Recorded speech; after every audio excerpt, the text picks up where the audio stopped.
মার মতো দরদি কেউ নাই গো মা।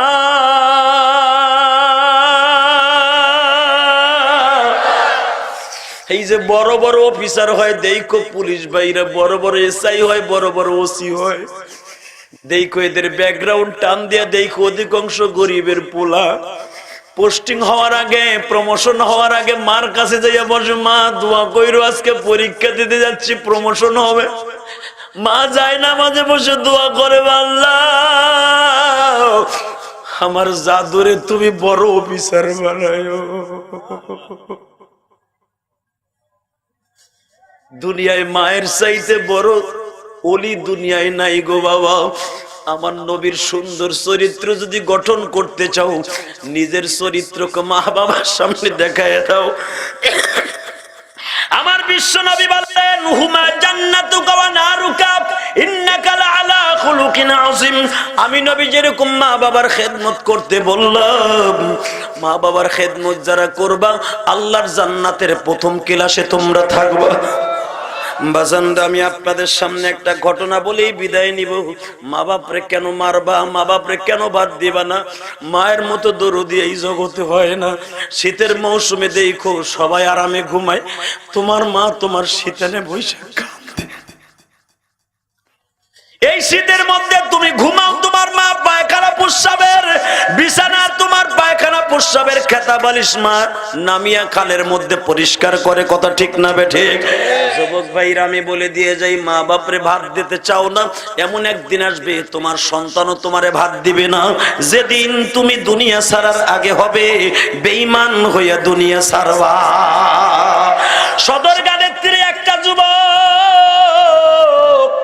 মায়ের জন্য দুইটা কাপড় কিনিয়া, দুই জোড়া স্যান্ডেল কিনিয়ে বোনের জন্য সদরঘাটতে লঞ্চে উঠছে। বাবা, শরীয়তপুর সখীপুর বাড়ি ছিল।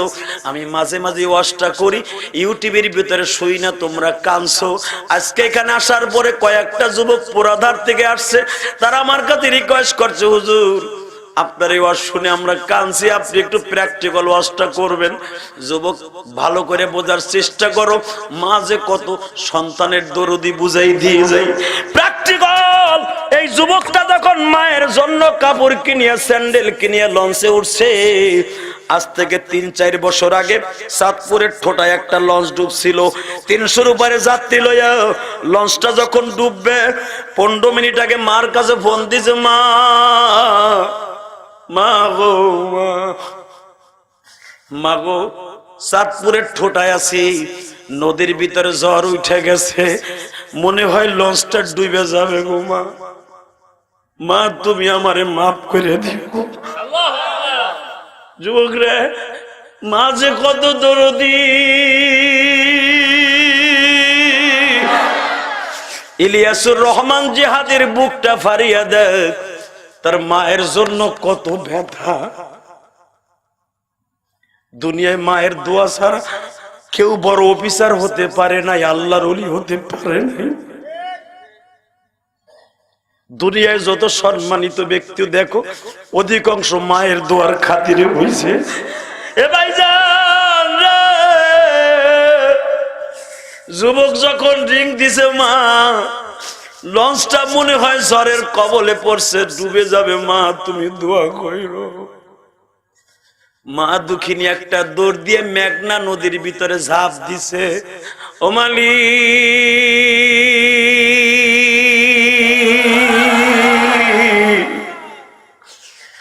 আমার জাদুর রিপন রে আমার কোলে ফিরে। তুমি যখন ঢাকায় চাকরি করে ট্রেনে উঠছো, শুনতে পাইছো আজকে ট্রাকের সাথে সংঘর্ষ করে ট্রেন উল্টে গেছে।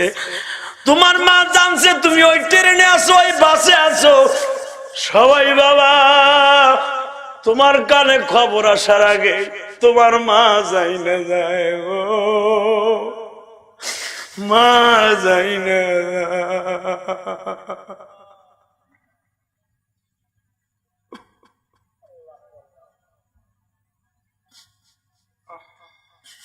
লঞ্চটা ডোবার আগে ফোন দিছে, মা মা মা।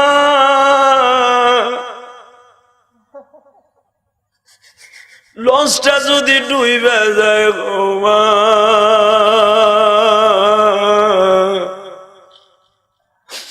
তোমার রিপন রে মাফ করে দিও মা।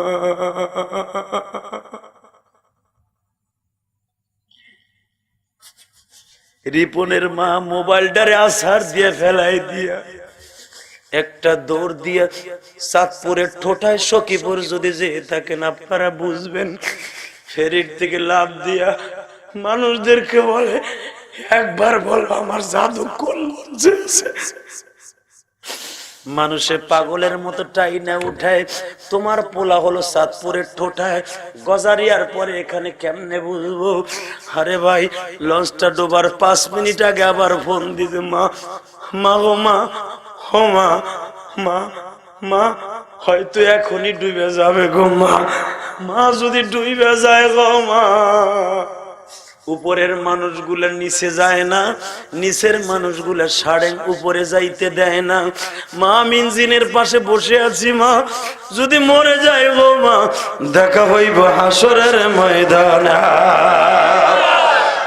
এ দাড়িবাগা বাবা, তোমার মা কবরে আছে কেমনে আমি জানি না।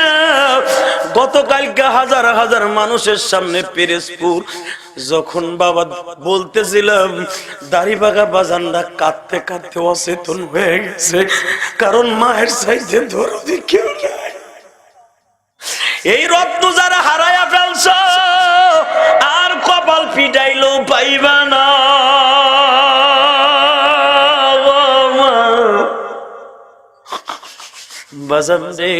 দুনিয়ায় একটা মাত্র চেহারা আছে, একবার তাকাইলে 10 লাখ টাকা দামের কবুল হজের সওয়াব হয়ে যায়।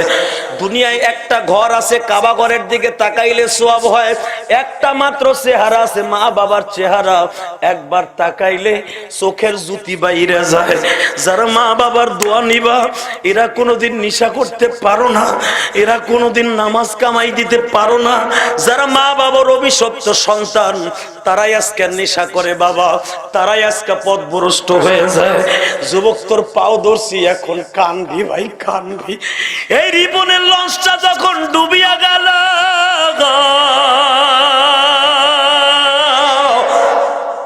মা সখীপুরের থেকে লাফ দিয়া আবার নদীর মধ্যে নামছে। আমার র‍্যাব ভাইরা, পুলিশ ভাইরা 4 দিন পরে রিপনের লাশটা লয়ে সখীপুর আসছে। তো আমিও দেখে জানছি, আজকে তোমাদেরকে বলে গেলাম রিপনের কথা শুনে তুমিও কাঁদবা।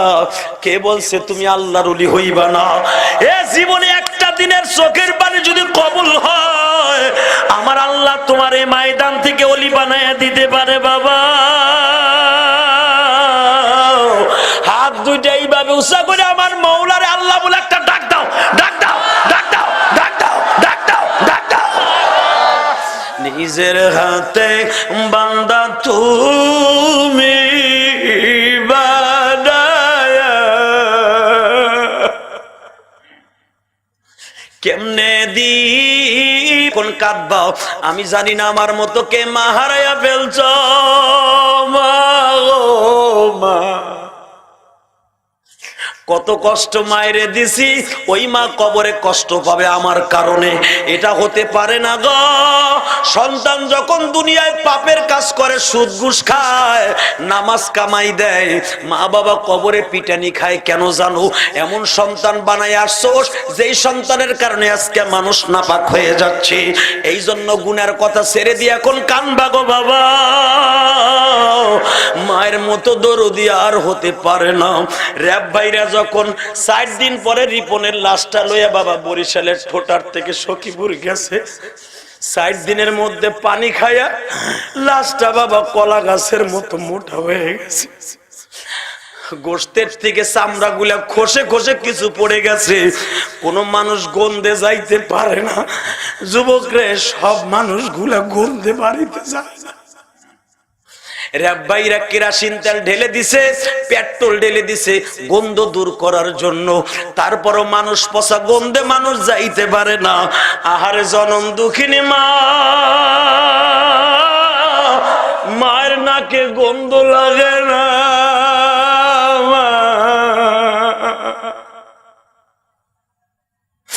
পচা লাশটারে জড়ায় ধরে কামদার করি বন্ডে বাবা,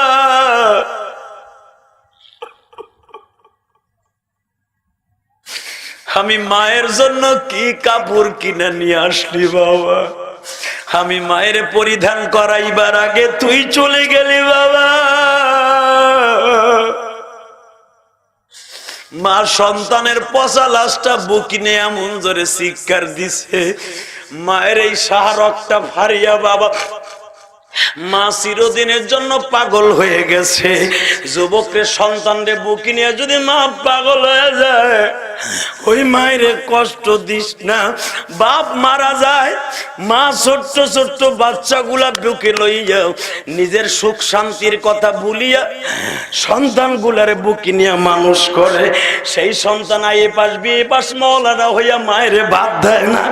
যুবক আমি তোর দুইটা পাও ধরে বলে যাই, মা বাপরে কষ্টে রাইকে তুই বউ লই আরামে খাবি, তুই আসলে খানা কাজটা তুই জাহান্নামের আগুন খাস গো।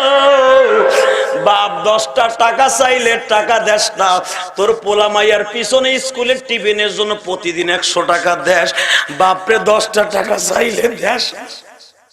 হালাকে তোর বাবা পরের জমিতে কামলা দিয়া তোর পরীক্ষার ফি দিছে, হালাকে তোর বাবা রিক্সা চালাইয়া তোরে পরীক্ষার ফি দিছে।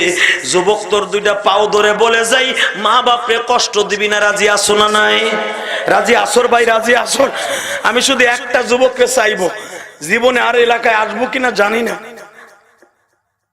কারণ বাবা একটা থানায় এখন একটা প্রোগ্রাম দেয়া কষ্ট। যুবক মাত্র 2 মিনিট একটা যুবক লাভ দিয়ে দাঁড়াবি, 2টা যুবক। তোর বাবা যদি এই মাঠে থাকে আমার দেখাই দিবি, কারণ আমি হজে যাই আমার বাবার পাও ধরে কাঁদছি।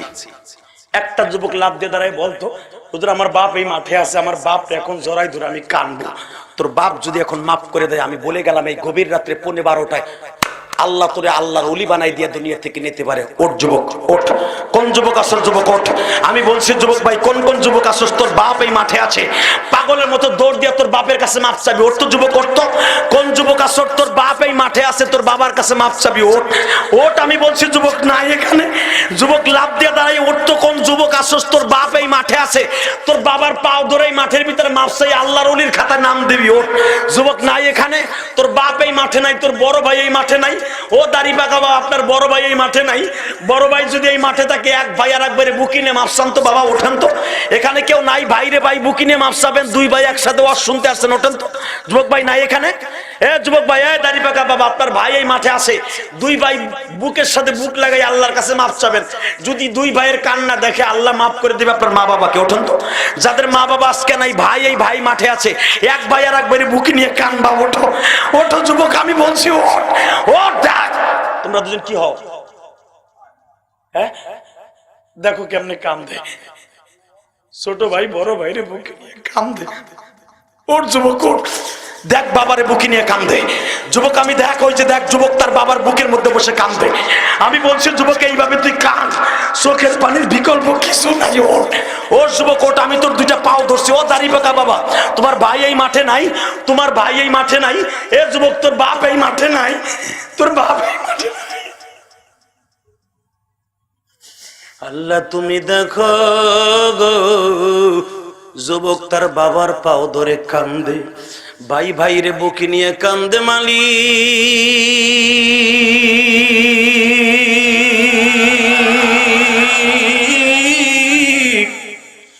তুমি কেমনে মাপ না করে পারবা? তোমার বিশ্ব নবী বলেছে, যখন ভাই বাইরে বুকে নিয়ে কান্দে, তুমি মাঝখানে বসিয়ে বাইরে মাফ করে দাও। আল্লাহু আকবার জোরে বলেন তো বাবা। আর কেউ নাই এভাবে কাঁদতে পারবি না? দেখ 2 ভাই কেমনে কান্দে, দেখ। এই ওদের জীবনের কোন আমল কবুল হয়েছে আমি জানি না। বড় ভাই যখন ছোট ভাইরে মাফ করে দিবে, ওদের চোখের পানি এখনই মা বাবার কবরে চলে যাবে। এই যুবক আমি বলছি ওঠ, আমি তোর পাও দুটো ধরছি যুবক, ওঠ। এখন তোর বাবারে জোরে জড়াই ধরে কানবি, তোর বড় ভাইরে জড়াই ধরে কানবি। একসাথে খেলার মাঠে বন্ধুরে বন্ধু কষ্ট দিস, ওর বন্ধুরে বুকে নিয়ে কানবি। দেখো যুবক কেমনে জড়াই ধরে কান্দে, ভাই বাইরে বুকে নিয়ে কান্দে। আল্লাহ, ছোট ভাই সারা জীবন বড় ভাইয়ের কাছে ঋণী। আল্লাহ, আল্লাহ এদেরকে তুমি মাফ করে দাও। জোরে কোন আমিন, আরো জোরে কোন আমিন। এ দাড়ি পাকা বাবা, আমি জানি এ যুবক, তোরা যারা এখনো বাবার কাছে মাফ চাইলি না, তোর মতো বদমাশ এই মিরপুরে একটাও নাই, একটাও নাই বদমাশ। তোর চাইতে যেই যুবকটা বাবার জড়ায় ধরে কাঁদতেছে ওর ক্রেডিট কম না। এ দাড়ি পাকা বুড়া, তোমার চাইতে এই দুজনের ক্রেডিট কম না। যারা মাপ চাইলে না তোমার মতো হতবাগার হতে পারে না। নামাজ রোজা সব ঠিক আছে, কিন্তু তুমি মানুষের হক মাইরা কবরে গেছো, তোমার জন্য জান্নাত হারাম হারাম হারাম হারাম। অতএব আমি 30 সেকেন্ড টাইম দিলাম। রাসূল বলেছেন এক মুসলমান আর এক মুসলমানের বুকে নিয়ে মাফ চাইলে বলে আল্লাহ মাফ করে দিবে। 30 সেকেন্ড টাইম দিলাম। আপনার পাশে কে আছে দেখার বিষয় না। এই আপনার পাশে কোন গ্রামের ছেলে আছে জানেন? আপনার চাচতো ভাই, মামাতো ভাই, খালাতো ভাই, যে যারে পাবেন পাশে দাঁড়ান, ওঠেন। একজন আর একজনের বুকে নিয়ে কান্দে না, ওঠো। তুমি যারে পাবা তারে জড়াই ধরো যুবক, আমি বলছি তাড়াতাড়ি। এই যুবতী বোন, দেখো তোমার মা আছে কিনা, দেখো তোমার ভাবি আছে কিনা, দেখো তোমার শাশুড়ি আছে কিনা। একজন আর একজনের বুকে নিয়ে কাঁদবি যুবক, হাসবি না, হাসবি না। তুই যারে পাবি তারে বুকে নিয়ে কাঁদবি। এ দাড়ি বাঁধা মুসলমান, একজন মুসলমান আর একজনকে নিয়ে কাঁদবা, জোরে বল আল্লাহু আকবার। এই কান্দো, এ যুবতী বোন, তাড়াতাড়ি মহিলা প্যান্ডলে একজন আরেকজনের জড়াই ধরে কান্দো। ও মা তাড়াতাড়ি কান্দো। আল্লাহ তুমি মাফ করে দাও বান্দার। আল্লাহ দেখো কেমনে যুবকরা কান্দে, দেখো দেখো। আল্লাহ তোমার রাসূল বলছে এক মুমিনের বুবুক আর এক মুসলমানের সাথে লাগার সাথেই তাদের গুনাহ মাফ হয়ে যায়। আল্লাহ কবুল করে নাও, জোরে করে আমিন। বসে পড়েন। আমার নবী মা আয়েশাকে ডাক দিয়া বলে, আয়েশা রে, আয়েশা, তোমার বয়স এখন 18 বছর, আমি তোমার 6 বছর বয়সে বিয়ে করছি, তুমি 9 বছর বয়সে আমার ঘরে আসছো। আয়েশা, যেই বয়সে দুনিয়ার কোন মহিলা 53 বছর পুরুষের সাথে বিয়ে বসে না, ও আয়েশা 53 বছরের বুড়ার সাথে 6 বছরের মায়ের বিয়ে বসলাম। আয়েশা, আমি তোমারে কি দিয়া দিতে পারি? মা আয়েশা বলেন, আমি আপনার কাছে কিছুই চাই না, শুধু একটা জিনিস আমারে দিবেন গো নবী। আপনি জানো আমার আগে ইন্তেকাল না করেন। আল্লাহর একটু বুঝায় এখন, আপনি আমার আগে যেন মৃত্যুবরণ না করেন। আপনি মরে গেলে আমি বাঁচবো না। আমার নবী বলে, আয়েশা রে, এই কথা তুমি ফেরত নাও গো আয়েশা। দুনিয়ায় আসার সিরিয়াল আছে, যাবার সিরিয়াল নাই গো আয়েশা। বাবার সামনে সন্তানের লাশ কাঁধে লয়ে যায়, ছোট ভাইয়ের সামনে বড় ভাই কাশ লাদে লয়, বড় ভাই ছোট ভাইয়ের লাশ কাঁধে লয় গো আয়েশা। আয়েশা, তুমি এই কথা আমার কাছে বইলো না, যদি আর কিছু চাওয়ার থাকে চাইয়া লও। আয়েশা বলে, হুজুর তলে একটা জিনিস আমারে দেন। আমি আয়েশা, এখন 18 বছর বয়স আমার, যদি আপনি আমারে চাইরা যান,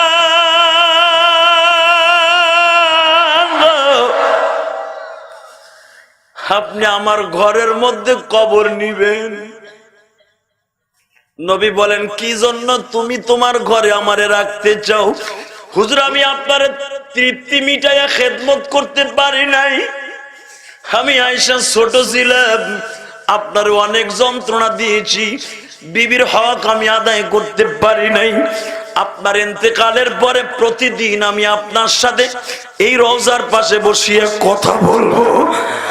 আমার নবী বললেন, আয়েশা রে, ঠিক আছে, আমি ওয়াদা দিলাম, প্রতিদিন স্বপ্নের ভিতরে আমি তোমার কাছে বসে কথা বলবো। ও আয়েশা, আর কিছু চাও কিনা? হুজুর, আমি আর একটা জিনিস চাই গো নবী, সেই জিনিসটা হলো আপনার কবরের পাশে আমি ঘুমাইতে চাই। আয়েশা, আমার পাশেই তো তোমার বাবা আবু বকরের জায়গা বরাদ্দ হয়ে গেছে। হুজুর, তাহলে আমার বাবার পাশে আমি থাকবো। আমার নবী বললেন, ঠিক আছে আয়েশা, তোমারে দিয়ে দিলাম। ও বাজান, কোন দিলটা নরম করে দিবেন। নবী দুনিয়ার থেকে যাওয়ার 10 বছর পরে হঠাৎ করে হযরত ওমরকে বেঈমানরা নামাজের মধ্যে বল্লম মাগাইল। ওমর নামাজের ইমামতি করতেছিলেন, পিছনের থেকে বাবা এই সন্ত্রাসীরা মনে মনে ভাইব ওমরের জামানার সন্ত্রাসী জিএমবি ছিল। এবার জিএমবি তো আমাদের দেশের সংখ্যা জঙ্গি সংগঠন, ওমরের জামানার জঙ্গি সংগঠন ছিল হালে খারিজিয়া নামে একটা সম্প্রদায়, রাফিজিয়া খারিজিয়া। এই নাস্তিকগুলা সদা সর্বদাই মুসলমানের সাপোর্ট লাগাইয়া দাড়ি টুপি লাগাইয়া মুসলমানকে মারতো। আজকেও দেখবেন দাড়ি টুপি লাগাইয়া পেট্রোল বোমা মারে। কথা বলেন না কেন? সারা পৃথিবীর সামনে মুসলমানকে কালারিং করার জন্য। আসলে তালাশ করে দেখো যারা দাড়ি টুপি লাগাইয়া বোমাবাজি করে একটাও মাদ্রাসায় পড়ে নাই। কথা বলে না কেন? আজকে বাংলাদেশের আলেম উলামাকে দাড়ি টুপিদেরকে যারা আজকে ইহুদিদের সামনে জিএমবি সাজাবার জন্য যারা মুসলমানদেরকে এই রূপের বান্ধিত করেছে, আল্লাহর কাছে নালিশ দিবা, আল্লাহ তাদের এই জমিনে বিচার হক কে রাজি আছো? আল্লাহকে তুই হাত তুলে দেখায় দাও।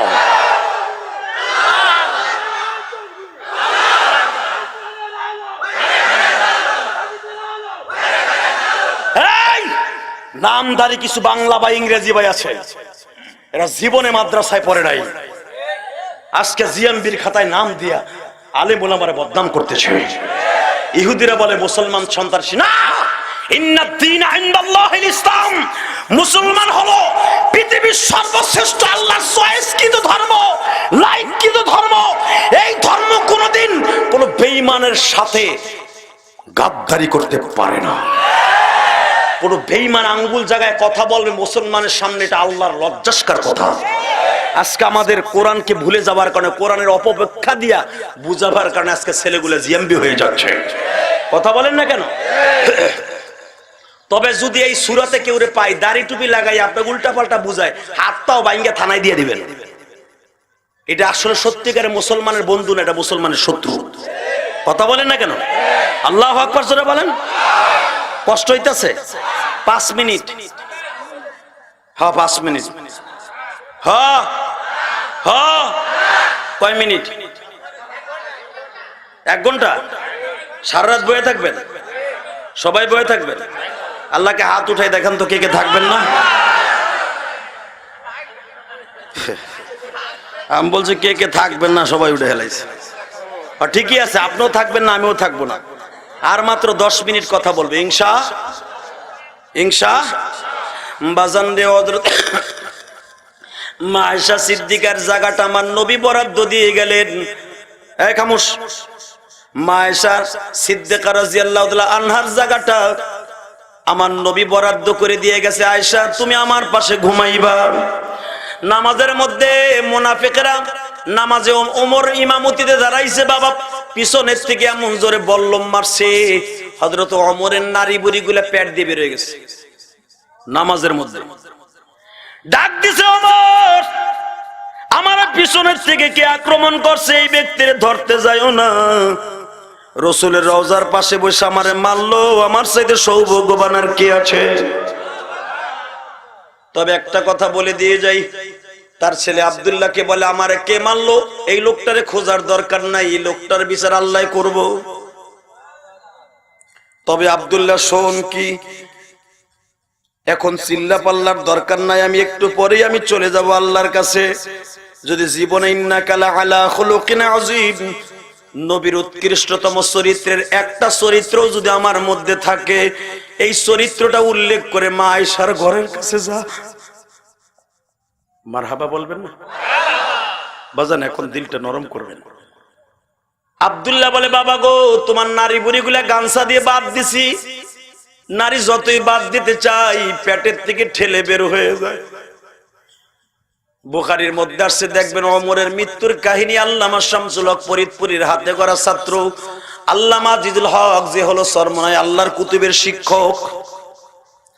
বুখারীর মধ্যে লেখছে ওমরকে দুধ খাওয়াইতেছে, দুধগুলা পেট দিয়ে বাইর হয়ে যায়। বাবা এমন ভাবে বল্লম দিয়ে আঘাত করছে নামাজের মধ্যে। ওমর এখন বিদায় নিয়ে যাবে, বিদায়ের আগে আব্দুল্লাহরে ডেকে ডেকে বলে, আব্দুল্লাহ রে, কে আমারে মারছে এটা দেখার বিষয় না, তুই আয়েশার কাছে যাইয়া বলবি ইন্নাকা লাআলা খুলুকিন আযীম, শুধু একটা আয়াতের তাফসীর করে গেলাম। নবীর চরিত্রের একটা চরিত্র যদি আমার মধ্যে থাকে, আয়েশার জায়গাটা যেন আমার একটু হাদিয়া দিয়ে দেয়। আমার মনটা চায় আমি আমার নবীর জন্য দুনিয়ার সবকিছু পাল্টায় ফেলছি। আমি ওমরের মতো সিংহ মানুষ, সিংহ পুরুষ, বদমেজাজি মানুষ আল্লাহ দুনিয়ায় মক্কায় আর বানাইছে কিনা জানি না, তবে আমি ওমর নবীর কাছে ইসলাম কবুল করার পরে যদি আমি এরকম হয়ে যাইতে পারি, আয়েশাকে বুঝাইয়া বলবি যেন জায়গাটা আমারে দিয়ে দেয়।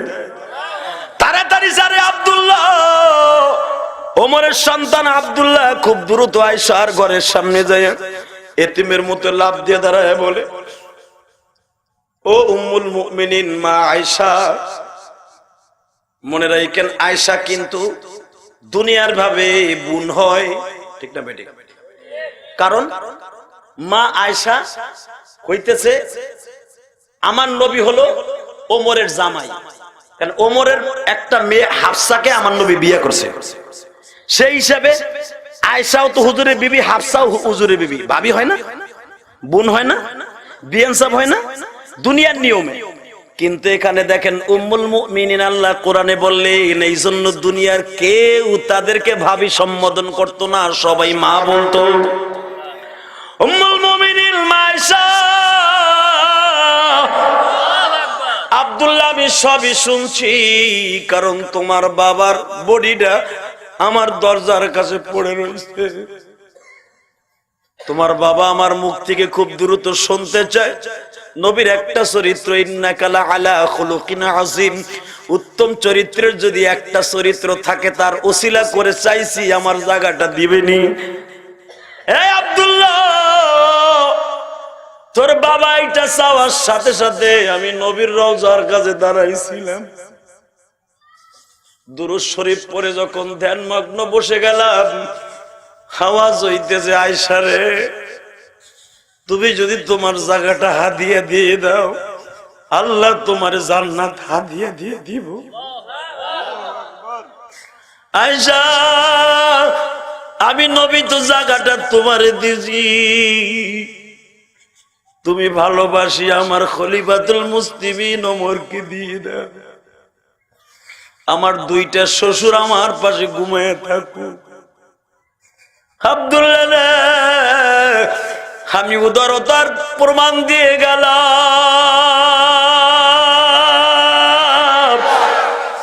নবীর উত্তম চরিত্র শুধু তোমার বাবার মধ্যে না, আমার মধ্যেও আছে। শুধু তোমার বাবার বিদায়ের আগে বলে দিয়ে যাও, তোমার বাবা যখন নবীর পায়ের কাছে ঘুমাবে, আমার নবীরে যেন বুঝাইয়া বলে, কারণ শহীদরা তো মরে না, ওয়ালা তাকুলু লিমান ইউকতালু ফি সাবিলিল্লাহি ইয়ামুত বাল আহইয়াউ ওয়ালাকিন লা তাশউরুন। আল্লাহ কোরআনে বলে শহীদরা মরে না, দেশ রক্ষার্থে যারা মুক্তিযোদ্ধা মারা যাবে, ঈমান লইয়া যদি মারা যায়, আমি আল্লাহর কাছে আজীবন তারা জীবিত। তোমার বাবাকে নামাজের মধ্যে শহীদ করলো, আমি আয়েশা জানি তোমার বাবা কবরে জীবিত থাকবে, যাইয়াই তো নবীর সাথে কথা বলবে। আমার নবীর কাছে যাইয়া বলতে বইল, আমি আয়েশা তোমার জায়গাটা দিয়ে দিছি, নবী আমার পরে খুশি কিনা। নবীর মন ছিল উদার, আমি আয়েশা নবীর একটা চরিত্রকে গঠন করিয়া ভালোবাসিয়া জায়গাটা দিয়ে দিলাম। এ বাজার, যখন ওমর ইবনে খাত্তাব শুনতে পাইলেন আয়েশা বলতাছে আমার জায়গাটা দিয়ে দিলাম হাদিয়া, ওমর আসমানের দিকে তাকায় বলে, আল্লাহ যে আমারে তার নিজের জায়গা দিয়ে দিল, আল্লাহ তুমি তার জান্নাতের উত্তম বালাখানা দান করে দিও। ভাইজান দেখুন, দিলটা নরম করে দিবেন। ওমরের চরিত্র কি ছিল, এখন নবীর চরিত্র হওয়ার কারণে কি হয়ে যায়, যখন ওমরকে কাফন পরাইয়া কবরের কাছে রেখে আসলো, এই তো বাজানরে আজকে হজ করে আসছি, গত মাসের 20 তারিখ আসছি, বাজানরে যদি 20 তারিখ হয়, আজকে 1 মাস 3 দিন হলো মক্কা মদিনার থেকে আসছি। এখনো পর্যন্ত 40 দিন পর্যন্ত হাজীদের দোয়া কবুল হয়। ও বাবা, 40 দিন শেষ হয় না, 1 মাস 3 দিন হয়েছে। আমি আপনাদেরকে নিয়ে মোনাজাতের আগে বলবো, আল্লাহ ধনী হোক গরিব হোক, একটাবার মক্কা মদিনায় লয়ে যাইবা। ও বাজান, আমি 3 দিন আগে আসরের নামাজ পড়িয়া নবীর রওজার থেকে বিদায় নিব গো বাবা। যারা হজ করছেন তাদের বুঝতে সুবিধা হইব। নবীর রওজার প্রথম ছিদ্রর কাছে দাঁড়ায় যখন বলবেন আসসালাতু ওয়াসসালামু আলাইকা ইয়া রাসূলুল্লাহ, আমার নবীর প্রথম পায়ের কাছে দাঁড়ায় সালাম দিচ্ছেন, দ্বিতীয় আবু বকর ওমরের কাছে দাঁড়ায় সালাম দিলেন, তৃতীয় ওমরের রওজার পাশে দাঁড়ায় সালাম দিলেন।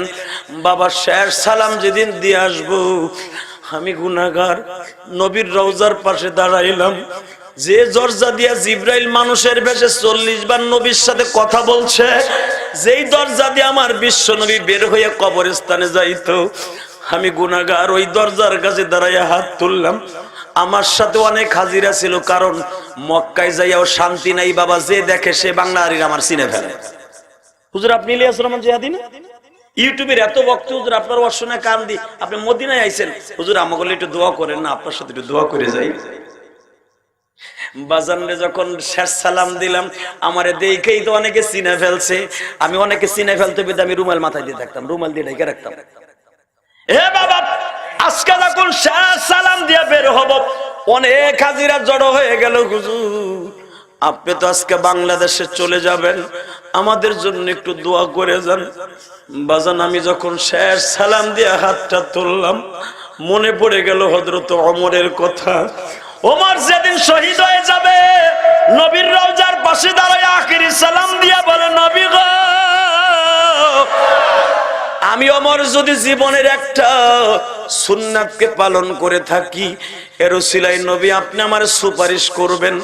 আমি আপনাদের জন্য দোয়া করে যাই, যাদের মধ্যে আমার নবীর সুন্নাত বিদ্যমান থাকবে, ইন্নাকা লা আলা খুলুকিন আয়াতটা থাকবে, আল্লাহ তাদেরকে বিশ্ব নবীর সাথে হাসর করে দিবা। যুবক ভাইরা, দুনিয়া থাকার জায়গা না, চলে যাইতেই হবে। হযরত ওমরকে যখন কবরের পাশে শোয়াইবার আগে ওমর বলেছিলেন, ইন্তেকালের আগে আমার দাফন কাফন করার আগে বিশ্ব নবীর রওজার পাশে যেয়ে জিজ্ঞেস করবি, হুজুর আপনার পাশে ওমরের ঘুমাইবার অনুমতি আছে? যদি আমার নবীর রওজা থেকে আওয়াজ আসে তাইলে আমার শোয়াবি, তা না হলে জান্নাতুল বাকি কবরস্থানে শোয়াই দিবি। যদিও আয়েশা আমার জায়গা দান করছে, বুঝবি নবীর চরিত্র আমার ভিতরে নবী সন্তুষ্ট ছিল না। অতএব নবী যদি আমার পরে সন্তুষ্ট থাকে, নবীর কবর থেকে আওয়াজ আসবে, এটা আমার বিশ্বাস। আপনাদের জানা আছে লম্বা চওড়া হাদিস, হযরত ওমরকে যখন দাফন করার আগে নবীর রওজার পাশে যাইয়া উসমান গনির মতো জলিল কদর সাহাবীরা সালাম দিলে নবী স্পষ্ট সালামের উত্তর দিতেন। কারণ এটা তো আপনার আমার কান্না, নবীর সালামের উত্তর শুনবো। সাহাবা একরামের মতো ওলি পৃথিবীতে আছে। যখন নবীর রওজার পাশে দাঁড়ায় জিজ্ঞেস করলেন, নবী গো, আপনার ওমর আপনার পাশে ঘুমাইতে চায়, পারমিশন আসেনি? রওজা থেকে আওয়াজ আসতেছে, ও সাহাবীরা, যে ওমর তার জীবনটাকে পাল্টায়া ফেললো কোরআনের পবিত্র জিনিস দিয়া, আমি নবীর সুন্নাত দিয়া, চরিত্র দিয়া যার জীবনটাকে গঠন করলো, আমি নবী তারে কেমনে বলে থাকি গো? আমার ওমরকে বলে দে আমার পাশে ঘুমাইতে কোনো দ্বিধাবোধ নাই। এ যুবক ভাইরা, কেন আয়াতের কথা বলে গেলাম? তোমার মধ্যে যদি নবীর চরিত্র থাকে, ওমর নবীর রওজার পাশে ঘুমাইয়া নবীর সাথে কথা বলে, তুমি যদি ওই মিরপুর থানায় ঘুমাও, যদি নবীর চরিত্র তোমার মধ্যে থাকে, নবীর সাথে এখানে বসেও রওজার সাথে কথা বলতে পারবা।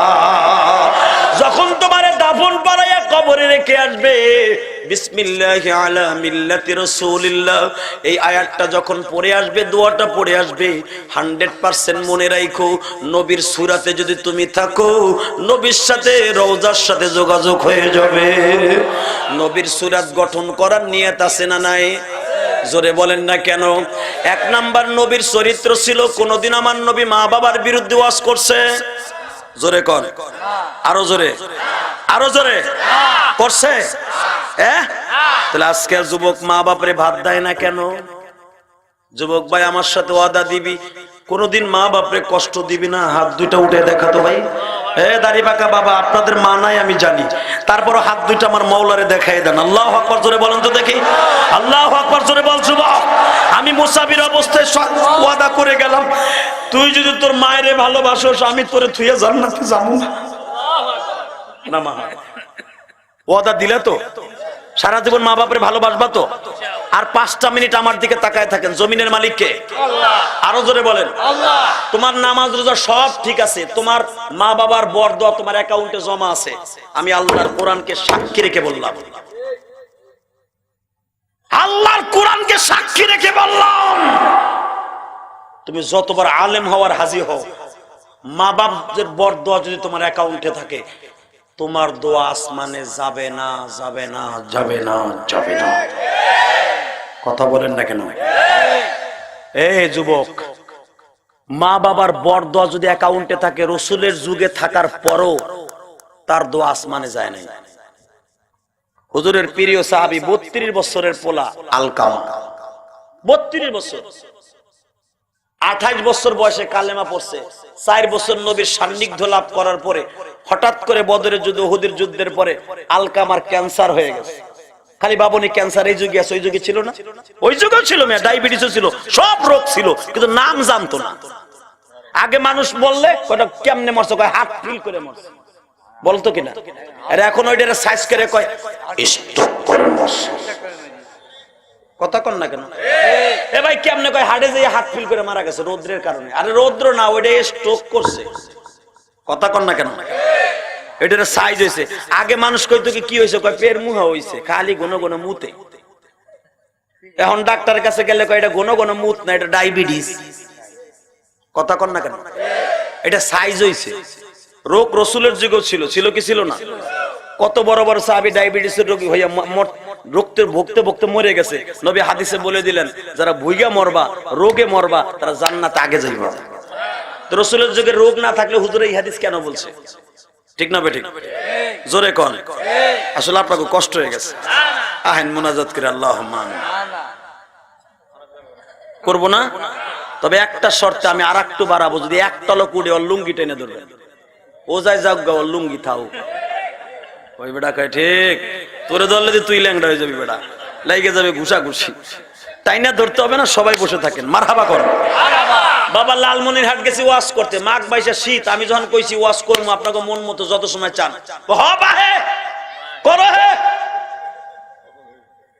করতাছি, কইছি একটা শর্তে করবো। বুড়া একটা কয় কি শর্তে? বললাম যেটা যাবে এটা লুঙ্গি টেনে ধরবে। 10 মিনিটও যাই না, মগারটা উঠছে। আরে গাঞ্জার নেশায় ধরছে না বিড়ির নেশায় ধরছে? কারণ বিড়ির নেশা তো খুব কড়া নেশা বাবা, বিড়ি খাওয়া তো সুন্নাহ। কথা কন না কেন? আমার নবী বিড়ি খাইছে? জোরে কন না কেন? গাঞ্জা খাইছে? এখন গাঞ্জা আমরা বিরুদ্ধে, গাঞ্জা গাঞ্জা কই দেখে, এখন এটা নাম পাল্টাই থুইছে সিদ্ধি। এটা খাইলো হয় বলে বুদ্ধি। নাউজুবিল্লাহ কইলেন না? গাঞ্জাখোর জান্নাতে যাবে? গাঞ্জা খাইয়াছে বোর হক, মা বাবার হক, বাবা খাইয়া ইয়াবা খাইয়া মা বাবার হক নষ্ট করে, ও সত্যিকারে মুসলমান না। কথা কন না কেন? এই রেল স্টেশনের পাশ দিয়ে দেখবেন প্রতি মাগরিবের পরে একদল আল্লাহর ওলি আছে, 8-10 জন এমনি খালি বানায়। আর বেশি যদি মশলা হল করতে চান, মাজারের কাছে যাবেন, যাই দেখবেন আল্লাহর ওলিরা বয়ে বয়ে সিদ্ধি বানায় এমনি। এটা খাওয়া কি হালাল না হারাম? আল্লাহ যারা আসতে কবে হাগো গাল বেহা করে দিবা। বিড়ি খাওয়া হালাল না হারাম? বিড়ি করে গালের তা কি এর গন্ধ কয় দেখেন তো? এই তো কয় তামাকের গন্ধ। তামাক তো পানালারাও খায়। ওইটারে মেডিসিন দিয়ে সাইজ করছে, বিদায় হয়ে গেছে জর্দা। ওইটার আবার ওই কাগজের মধ্যে বইটা টানতে দিচ্ছে, এর লেগে হয়েছে বিড়ি। কথা কন না কেন? হে মুসলমানের পোলা, তামাক 2 শ্রেণী বানাইয়া জর্দা বানাই খাইলে হারাম হয় না, আর ওইটারে টাইনা ধুমা বানাই খাইলে কি আরাম হয়? বিড়ি করে গেলে আস্তা পাট আর মুতের গন্ধ করে। কথা কন না কেন? আমার সাথে উত্তর দিবেন, বিড়ি খাওয়া হালাল না হারাম? হারাম। খাইতে বড় আরাম। আল্লাহ মাফ করুক, জোরে কোন আমিন। বিড়ি যারা খাইবেন বাবা, একটা সবচেয়ে বড় ক্ষতি হবে কি জানেন? আপনার হাতটা নষ্ট হয়ে যাবে, আপনার কাছে ফেরেশতা থাকবো না, আর ফেরেশতা না থাকলে আপনার কালেমা নসিব হইব না বাবা। অতএব এইটা খাওয়া বাদ দেন। আমি বলবো না আপনি একসাথে বাদ দেন, আস্তে আস্তে বাদ দেন। জোরে কোন মারহাবা, আল্লাহ কবুল করুক। বিড়িখোর নিশাখোর দেখবেন মা বাপরে ধরে মারে, মারে কি মারে না? নিশার টাকা দিলে মায়েরে খুন করে, বাবারে খুন করে। বাবার টাকা, পকেটের টাকা নেশা করার জন্য চুরি করতে করতে সে একদিন বড় টুন্ডা বাবুল, কালা মাসুদ হয়, কালা জাহাঙ্গীর হয়, বড় গুন্ডা হয়। পুলিশ বাইরেইতেও পারে না, কিছু কইতেও পারে না। আবার বড় লিডার হলে এক এমপির আন্ডারে চলে যায়, সে তখন হয়ে যায় অলরাউন্ডার। হালাকে ওরে ঘুষে কালা জাহাঙ্গীর আমি দেখছি ইন্ডিয়ায়। এক ঘুষি দিলে একটা পুলিশে যদি ওরে তলপেটে একটা ঘুষি দেয়, আমার দেশের পুলিশ ও 3 দিন লাটিমের মতো ঘুরবো। গাঞ্জা খাইতে খাইতে কালা জাহাঙ্গীরের চোহের মধ্যে এত বড় গদ হয়ে গেছে। হেইডার নাম শুনলে অলরাউন্ডার বিশ্বাস করেন, প্রশাসন শুদ্ধ কাঁপে। ওই দেশে বসে এই দেশে লাটিম ঘুরায়। টুন্ডা বাবুল এলাকায় মুরগি চুরি কইরা মানুষ হাত বাইরে ভাঙ্গে থুয়ে দিছে, হে ঢাকা যাইয়া বড় মস্তন হয়েছে টুন্ডা বাবুল। এক হাত নাই, হে কত বড় অলরাউন্ডার আপনি কল্পনা করতে পারবেন না। সে 32 তলার উপরে বৈশা বলে দেয় অমুকরে ফাইনাল কর, 3 মিনিটে ফাইনাল। হালাকে আর এইটা নাই, ও চালাইতে পারে না, আর একজন দিয়ে চালায়। এখন বড় অলরাউন্ডার, নাউজুবিল্লাহ বলে না কেন? পুলিশ ভাইদের হাতের নাগার দিয়ে ঘরে কিছু করতে পারে না, তার মামার খুঁড়ে জোর। মনে রাখো বাবা, যা কিছু করো কে দেখতেছে? যে যে জিনিস নিয়ে ঘুরবা তার মরণ সেইভাবেই হবে। এই যে ক্রস ফায়ারে পুলিশে যে কুত্তার মতো মাইরা ফেলায়, তো আর্মি ভাইরা কেন ফেলায়? তো এরকম অনেক মায়ের মতো ফেলাইছে। তবে ভাইজান আমার কথার উত্তর দিবেন, এই জমিনের মালিক যিনি, আল্লাহ সব দেখতাছেন। এ যুবক ভাইরা, যার সাথে মা বাবার দোয়া থাকবে, এই মানুষটারে ক্রস ফায়ার দিলেও মরবে না।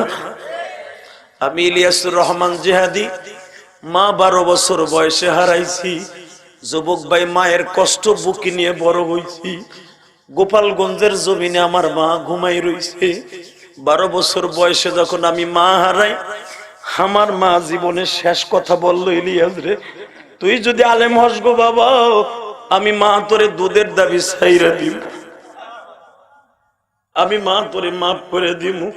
তুই আমারে একটা ওয়াদা দে, তুই জীবনে কোনোদিন মাদ্রাসা ছাড়িস না। ও ভাইজান, আমার ক্লাস ফ্রেন্ড ছিল বাংলাদেশের চিত্র জগতের রোমান্টিক নায়ক শাকিব খান। আমরা একই বংশের সন্তান, একই স্কুলের ছাত্র। এ ভাইরা, আমার মা জানতো সঙ্গ দোষেও নষ্ট হয়ে যাবে। আমার জনম দুঃখিনী মা আমার সাথে ওয়াদা করাইতেছে, ইলিয়াস রে বাবা, তুই যদি আলেম হস গো বাবা, আমি মা তোরে দুধের দাবি ছাইরে দিব। আমি আমার মায়ের কথা বিশ্বাস করি নাই। একদিন আমার কথায় আপনারা দাওয়াত দিয়ে নিয়ে আসবেন, আমার কথা শুনে কাঁদবেন। যুবক যারা মায়ের কথা শুনে জীবনকে সুন্দরভাবে গঠন করবি, বাইজিদ বুস্তামির মুতলি হয়ে যাবি। আর এখানে আসার পর একটা ছেলে গত 2 বছর আগে আমার ওয়াজ শুনছিল, সে তার মা অসুস্থ, আমার 100 টাকা হাদিয়া দিয়ে দোয়া চাইছে। আলেমুল আমার কাছে সবাই দোয়া চাইতে পারে না। এবং একটা ছেলে এখানে প্রথমে আইসে, ছোট্ট একটা বাচ্চা নিয়ে আইসে দেখছেন আমার কাছে দোয়া চেয়ে গেছে কোলে নিয়ে। আমি সবার জন্য দোয়া করি। আলেমুল আমার সাথে সবাই মুসাফা করে হাদিয়া দিতে পারে না। আমি আপনাদের কাছে হাদিয়ার মুখাফিক্কি নয়, শুধু বলতে চাই উলামা একরাম এই এলাকায় যাদের আছে তাদের সাথে আপনি মুসাফা করে হাদিয়া দিবেন। আমার বিশ্বনবী বলেছেন, কোন সাহাবী আমার সাথে খালি হাতে কোনোদিন মুসাফা করে নাই। হাদিয়া হলো পৃথিবীর সর্বশ্রেষ্ঠ সুন্নাত। অতএব মেহেরবানি করে যারা আমার কাছে দোয়া চাইছে, আল্লাহ তাদের কবুল করে। বিশেষ করে হাসান, যে ছেলেটা মালয়েশিয়া থাকে, ও আমাকে আনার পিছনে যে কত মেহনত করছে আমি জানি। অতএব আমি দোয়া করি, আল্লাহ হাসানকে তুমি ভালো রাখো। বিশেষ করে যেই হাসানের বাসায় আজকে সেই জোহরের পরে এসে এই পর্যন্ত রেস্ট নিলাম, ওর ভাবি, ওর মা, ওর আত্মীয় স্বজন আমারে পাক করে খাওয়াইছে। আল্লাহ তুমি বরকত দান করো। আলেমুল আমার সবাই পাক করে খাওয়াইয়া দোয়া নিতে পারে না। আল্লাহ তুমি বিশেষ করে যুবকদেরকে কবুল করে নিও, এদের জানে মালে বরকত দিও, হালাল রুজির ব্যবস্থা করে দিও। যারা আমার বইটা কিনছে, আল্লাহ অন্তত একটা হাদিস পড়লে এর উসিলে আমার মাকে মাফ করে দিও। সবাই ভালো থাকেন, সুস্থ থাকেন। আমার পরে কোনো রাগ নাই তো? হ্যাঁ, কষ্ট নিছেন? আপনাদের বকছি, তবে আমি একটা উপকার করে গেছি, বাপরে সন্তানের বুকের সাথে মিলেই দিয়ে গেছি, যা পৃথিবীর মেম্বার, চেয়ারম্যান, এমপি পর্যন্ত পারবে না। ঠিক না বেঠিক? যেটা পুলিশও পারে না সেটা কোরআনের আগুন দিয়া দিলটারে গালাইয়া আপনাদেরকে মিলাই দিয়ে গেলাম। বেঁচে থাকলে হয়তো আবার দেখা হবে, মরে গেলে দেখা হবে হাসরের মাঠে। এবার আমি আসতে চাইছিলাম না, হ্যাঁ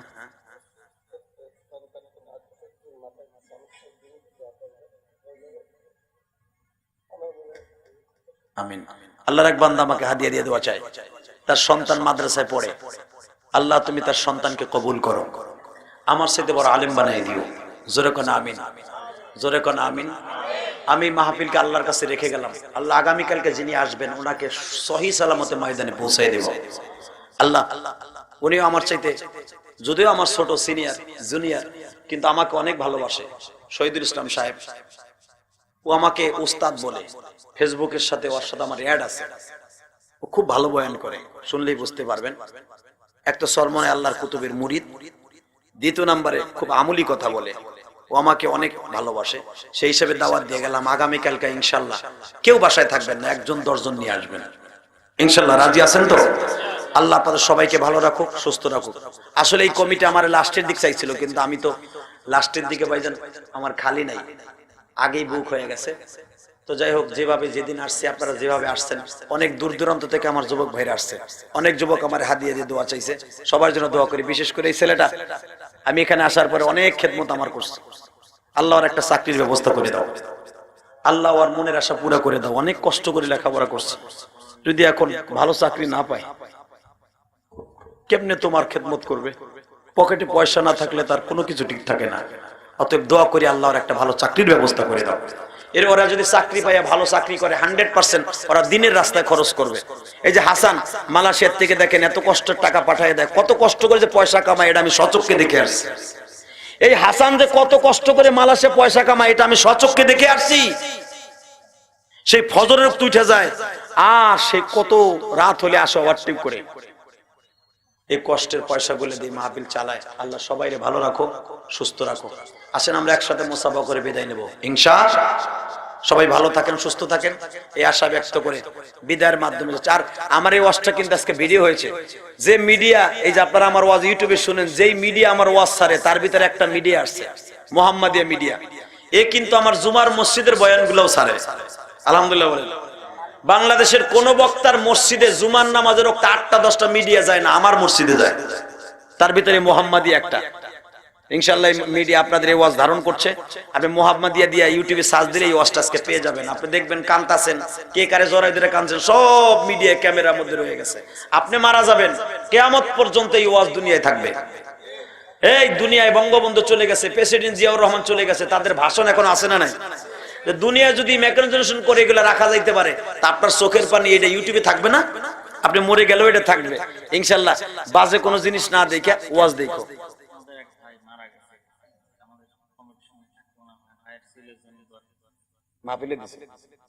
আল্লাহ তুমি কবুল করো, জোরে কোন আমিন। একটা ছেলে 100 টাকা দিয়া তার ভাইয়ের জন্য দোয়া চাইছে, আল্লাহ তুমি সবাইরে মাফ করো। সবাই ভালো থাকেন, সুস্থ থাকেন। কোন কথা আছে মুনাজাত করে দেবো না, কেউ কথা বলবে? তাড়াতাড়ি বলেন। আল্লাহুম্মা আমিন। ربنا ظلمنا انفسنا وان لم تغفر لنا وترحمنا لنكونن من الخاسرين اللهم اغفر لنا ولوالدينا رب ارحمهما كما ربياني صغيرا। জমিনের মালিক রে, তুমি তাকায় দেখো, রাত 12টা বাজে, 12টা ওভার হয়ে গেছে। ও মালিক, 9:15 স্টেজে উঠছি, 12:15 মতো বেজে গেল। 3 ঘন্টা, 3.5 ঘন্টা তোমার পাগল গুলি বসে বসে কোরআনের মজমায় কাঁদলো। তোমার নবীর চরিত্রের আয়াত শুনিয়ে কত আল্লাহু আকবার বলে। আল্লাহ, বাপ সন্তান রে বুকে নিয়ে কাঁদলো, ভাই ভাই রে বুকে নিয়ে কাঁদলো। মুনাজাতের মাধ্যমে বিদায় নিয়ে গেলাম।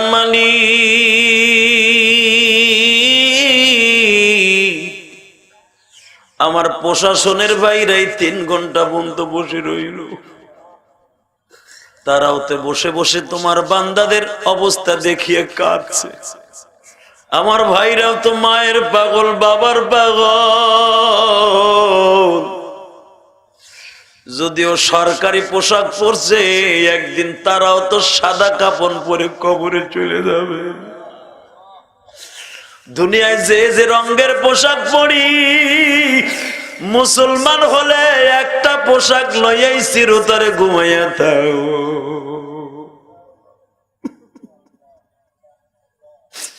কারো পোশাক পাঞ্জাবির পোশাক, কারো পোশাক খাকি পোশাক, কারো পোশাক বিভিন্ন রং বেরঙের পোশাক। এই পোশাকটা চিরতরে খসাইয়া কালো কাইথনটাও মাজার থেকে খুলিয়া জীবনের শেষ গোসল দিয়া কবরে মাটির ঘরে রাইখা, আরে মায়েরে কবরে রাখলাম, বাবারে কবরে রাখলাম।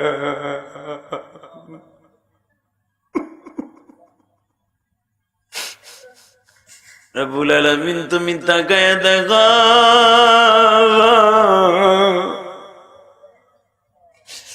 কার জানো জনম দুঃখিনী মানা,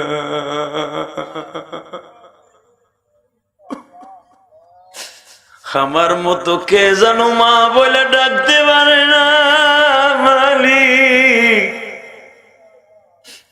হজ করে আসলাম, বাসায় যাইয়া কত মানুষ আমারে দেখতে আসলো, আমার মা তো দেখতে আসলো না। এমনি করে কত ভাই আছে বাসায় যাইয়া মা বলে ডাক দিতে পারে না।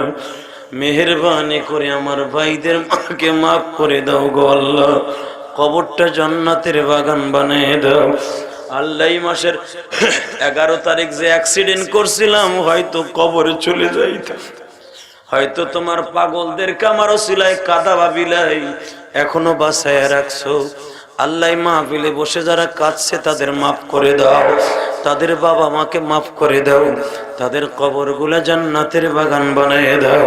আয় আল্লাহ, খাস করে যেই হাসানের বাসায় খাইছি, যেই হাসান আমারে আনার জন্য এত কষ্ট করছে, মালিক ও মায়ের পাগল, বাবার পাগল আমি জানি, মেহেরবানি করে ওকে তুমি মাফ করে দিও, বিদেশের বাড়ি ভালো রাখো। খাস করে যেই যুবক গুলাই মাহফিলের জন্য জান ফেদা করছে, আমি জানি এই যুবক কমিটি অনেক কষ্ট করছে মাহফিলকে সুন্দর করার জন্য। তার মধ্যে ডাইন পাশে একটা যুবক বসে আছে, আমারে বলে হুজুর লেখাপড়া করছি, ভাই ভাও দিছি, চাকরি হয় না, আল্লাহ ওর একটা সুন্দর চাকরির ব্যবস্থা করে দাও, আর মা বাবার মুখ উজ্জ্বল করার তৌফিক দিয়ে দাও। তোমার নবীর সুন্নাত গুলা মুখে আছে, রসিলার একটা ভালো ব্যবস্থা করে দাও আল্লাহ। আরো যারা দোয়া চাইছে সকলকে কবুল করো। তোমার এক বান্দা তার সন্তানের জন্য হাদিয়া দিয়ে দোয়া চাইছে, কবুল করে নাও। আরো কত যুবক রুমের মধ্যে দোয়া চেয়ে আসছে, কবুল করো। অনেক দূর দূরান্ত থেকে আমার ভাইরা আসছে, তাদের সবাইকে কবুল করো। আমার মা বোনরা আল্লাহ চাতক পাখির মতো মাইকের আওয়াজের দিকে তাকিয়ে আছে, আমার মা বোনদেরকে কবুল করো আল্লাহ। স্বামীর খেদমত করার তৌফিক দাও, শাশুড়ির খেদমত করার তৌফিক দাও, ছেলে সন্তানগুলোকে নেককার বানিয়ে দাও আল্লাহ। আমার মা বোনদেরকে মা ফাতেমার সাথে হাসর করে দিও, আমার মা বোনদের পর্দানিশী বানিয়ে দাও, তাদের গর্ভ থেকে যে সন্তান আসবে ওমর ইবনে খাত্তাবের মতো বানিয়ে দাও। রসুলের চরিত্র নিয়ে কথা বলেছি আল্লাহ, একটা আয়াতের তাফসীর করেছি, মেহেরবানি করে আমাদের রসুলের একটা চরিত্র আমাদের ভিতরে গঠন করার তৌফিক দিয়ে দাও। 5 ওয়াক্ত নামাজি বানিয়ে দাও, নিশা মুক্ত সমাজকে গঠন করার তৌফিক দাও, সুদ মুক্ত সমাজকে গঠন করো, যাকাত ওয়ালা জিন্দেগি গঠন করার তৌফিক দাও আল্লাহ। আমাদের দেশটা সত্য দেশ, এই দেশের বলে আল্লাহ রহমত বর্ষিত করো, খাস রহমত বর্ষিত করো আল্লাহ। আমাদের দেশটাকে সুন্দর করে দাও, হিংসা মারামারি, হিংসা বগসকে কেনাকে দূর করে দাও। মালাকুল মউত যেদিন পাঠাইবা এই জবান থেকে জারি করে দিবা লা ইলাহা ইল্লাল্লাহু। টাকাগুলো নাও।